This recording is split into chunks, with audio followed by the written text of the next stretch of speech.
What's good, boxing fans? It's PullCounterBoxing. Please hit the subscribe button and the bell icon. Please like and share my videos.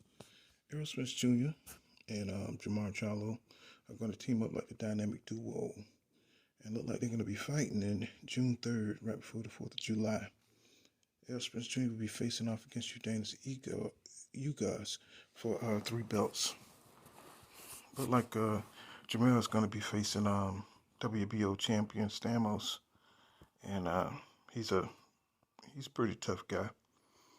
But I think Jermell is gonna pull that one out pretty easily, because Jermell has all that power, has all that experience, and he's been fighting nothing but the best. His last 3 fights has been monster fights, so I'm pretty sure with that experience, it's gonna carry him over the top against the last belt to unify the 154 division. Errol Spence will be facing off against Ugas, and both of the fighters, both Errol Spence Jr. and Jermell Charlo are favored to win. How can they not? They've been putting in the work. Last September, the brothers, I think it was the Charlo's brothers, they had a double hitter, and Charlo, he was fighting Rosario. Rosario, who came in a very tough opponent. He KO'd him with a shot to the midsection. But that was a real interesting, exciting fight. And Jermell fought Devian Chico.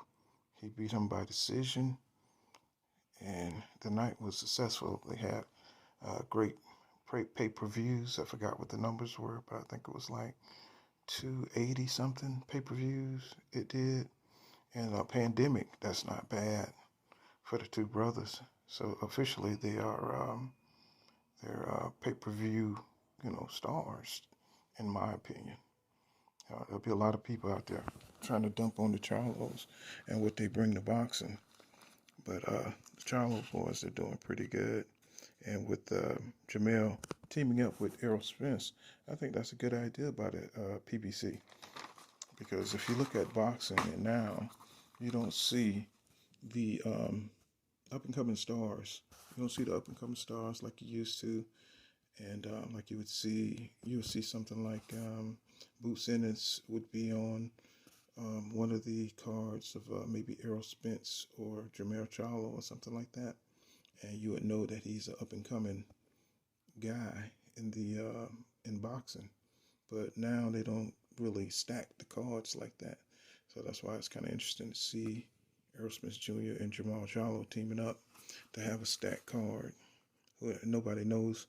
I don't know who's going to come out first. That's going to be interesting too, to see who decides to come out first and who decides to come out last. That's going to be something to watch out for. But now one thing I can tell you, it's like them Texas boys remember the Alamo or something, because they're trying to dominate boxing. And I tell you one thing for certain, is that them boys can fight down in the Longhorn State.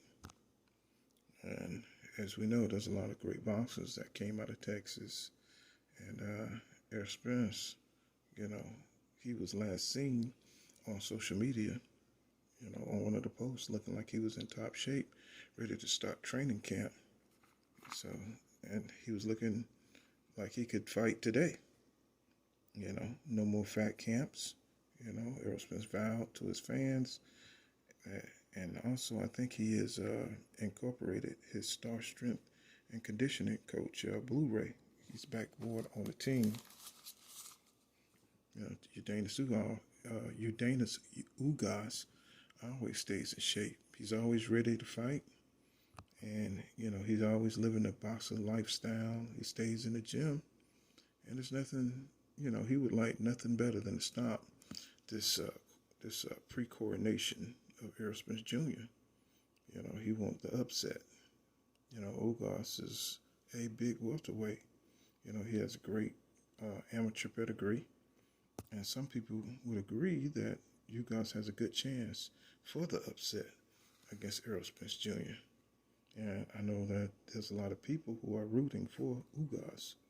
You know, probably a lot of Bud Crawford fans want to see Errol Spence go down, but we'll have to wait till July 3rd to find out. And that is a good card for the PBC to put them back in the entertainment game of boxing. Because lately we haven't been getting any good fights. You know, everybody seemed to be interested in other things like not fighting each other. You know, looking at Terrence Crawford and what he's doing with Manny Pacquiao. Manny Pacquiao dropping the belts. Ryan Garcia not wanting to fight Gervonta Davis. I'm going to have to do a video on that. And also the welterweight division is getting pretty crowded, if you think about it. Because there's a lot of newcomers coming up in the division, like Bruce Ennis and Virgil Ortiz, and Amantis, I think it's Amantis Stanos, something like that. And Carnal Ben, and there's a lot of them coming up. So it's getting pretty crowded when you look at the new guys that are coming up, and there's a lot of contenders or prospects I haven't looked into yet. But I haven't had time, but I'm going to see what other prospects that are out there that could possibly make the welterweight division a golden era. Maybe the new guys will get in there and mix it up a little bit more. Right now, the boxing politics between Top Rank and Oscar De La Hoya's Golden Boy and the PBC, right now the fight, the politics between them is affecting boxing. And it's not looking good for boxing because we can't get the fights that we want to see. And, you know, it's causing a lot of fans to stray away from the traditions of boxing. That's what I'm seeing. You can see it in the comments that there's not a lot of pure boxing fans left. Just left with a bunch of fanboys who don't care. You know, they're gonna root the way they want to root, and they don't care about boxing. They just care about their fighter, and they don't care what kind of way they win or who they fight, and that just shows that boxing is taking it's going down. It's falling. It's not looking good for boxing. People don't want to pay to see, you know, these fighters not challenged. You know, we're looking at 60-40 fights. You know, some of the opponents don't have no kind of opportunity to win. But for the fanboys, that's just fine. You know, I wasn't raised like that. You know, I was able to see, like Ali versus Larry Holmes. I was able to see Ray Leonard versus Marvin Hagler. I was able to see all the Oscar De La Hoya fights. Oscar De La Hoya versus Pernell Whitaker. I was able to see, you know, all the Roy Jones fights, all the James Toney fights, all the Bernard Hopkins fights. You know, I was able to see Joe Calzaghe. I was able to see Chris Eubank Sr. You know, I watched them fights, you know, with Nigel being over there. There was some battles. There's Julian Jackson fights, Terry Norris, Shane Mosley, Winky Wright, Floyd Mayweather. I saw all those fights, you know. So I've been a boxing fan for a long time, guys. And, you know, if you subscribe to my channel, you know, I would like to just have pure boxing fans, you know, no fanboys, because, you know, they'll just be on some other bullshit.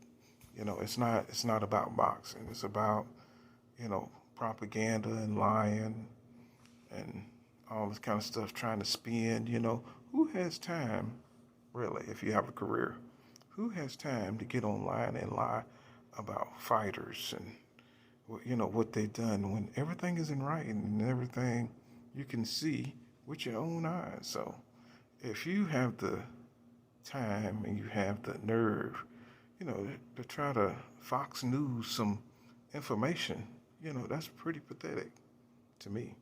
And it's for nothing because boxing is going to go on.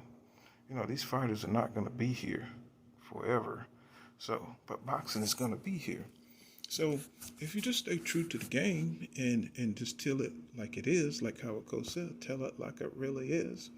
And I think we can all enjoy the sports better instead of just hate watching and hating on, you know, everything you see because it may not be in favor of your favorite fighter. Anyway, y'all, it's PullCounterBoxing. That's all I got for you today. Please hit the subscribe button and the bell notification. Please like and share my videos, and I'll get back at you.